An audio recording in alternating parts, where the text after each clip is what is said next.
Journée du ministre de la Santé, je vous l'annonçais dans les titres, Benjamin Humpati à la tête d'une délégation était au centre hospitalier départemental Ouémé Plateau de Porto Novo. C'est pour s'enquérir de l'avancement des travaux de construction de l'unité de dialyse. La délégation s'est aussi rendue au centre de gestion des déchets biomédicaux de Cotonou. Rebecca Kenjaounde et Ernest Tetego.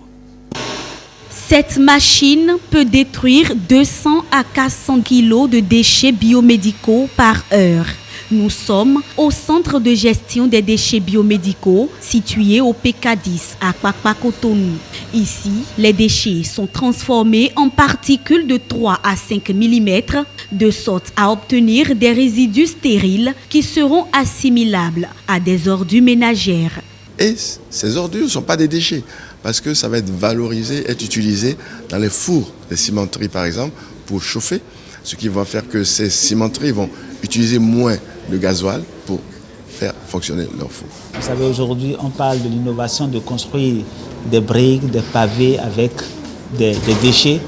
Oui, les déchets qui proviennent de ces déchets qui initialement étaient à risque infectieux peuvent réellement servir à cela. Donc c'est vraiment écologique ce qui se passe dans ce centre. C'est une solution innovante, un modèle économique et écologique mis en place par la plateforme du secteur sanitaire privé du Bénin. L'idée est de débarrasser les centres de santé de tous déchets biomédicaux, éliminant ainsi tout risque de transmission d'infection. Une démarche qui épouse parfaitement les ambitions du gouvernement en ce qui concerne la gestion des déchets biomédicaux au Bénin. C'est tout l'intérêt de cette visite du ministre de la Santé. C'est une initiative vraiment très louable en ce sens que non seulement elle permet de préserver les populations du risque infectieux lié à ces déchets qui, lorsqu'ils sont mal éliminés, peuvent contribuer à les contaminer, mais également va permettre au niveau des formations sanitaires de s'assurer d'une élimination correcte de ces déchets. Les problématiques liées à la quantité, à une élimination sécurisée, vont être désormais conjuguées au passé. Des démonstrations ont été faites à la délégation ministérielle. Cap est ensuite mis sur le centre hospitalier départemental de l'Ouémé Plateau. Ici, 2 sites sont visités dans l'enceinte de l'hôpital. Il s'agit de l'unité de dialyse et du local qui va abriter le scanner du CHD Porto Novo. En ce qui concerne l'unité de dialyse, les travaux évoluent très bien. Nous sommes déjà à un taux d'exécution physique de près de 97%. Il reste quelques réglages à faire pour que dans les tout prochains jours, le bâtiment puisse être réceptionné. Et le processus pour l'acquisition de mobilier, et des équipements médico-techniques est déjà en cours. Et dans les toutes prochaines semaines, nous allons pouvoir inaugurer ce centre. Je profite en même temps pour rassurer la population de nos patients dialysés que, comme cela avait été dit il y a quelques jours, c'est la réalité que vous avez pu constater aujourd'hui.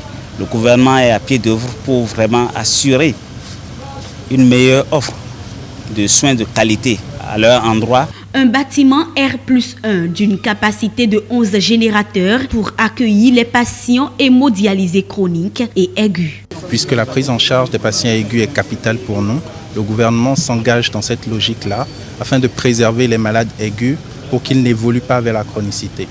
C'est donc une unité complète de néphrologie et d'hémodialyse qui est ici construite. Selon le ministre de la Santé, des réformes sont en cours pour une réduction du coût de la dialyse. Tout ceci dans le but d'aider les malades tout en leur assurant des soins de qualité. Il continue d'être un problème non résolu malgré l'implication de la presse.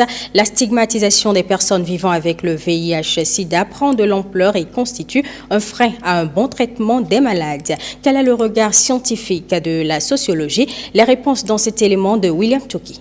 Je voulais me suicider parce que j'avais des problèmes dans ma famille et j'ai dit, avec ces problèmes encore, elles ont été pour la plupart du temps rejetées par la société. Même dans leur cercle familial, elles vivent cet abandon des parents biologiques.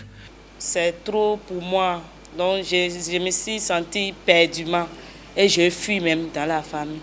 Une stigmatisation qui vient aggraver le mal dont elles souffrent. Elles sont des personnes vivant avec le VIH, raison de plus pour bénéficier d'un regard bienveillant. Le constat fédérateur de ma problématique est la discontinuité observée dans la prise des ARV par les malades chroniques, alors que les médicaments sont disponibles, les services publics fonctionnent normalement. C'est ce constat qui m'a inspiré et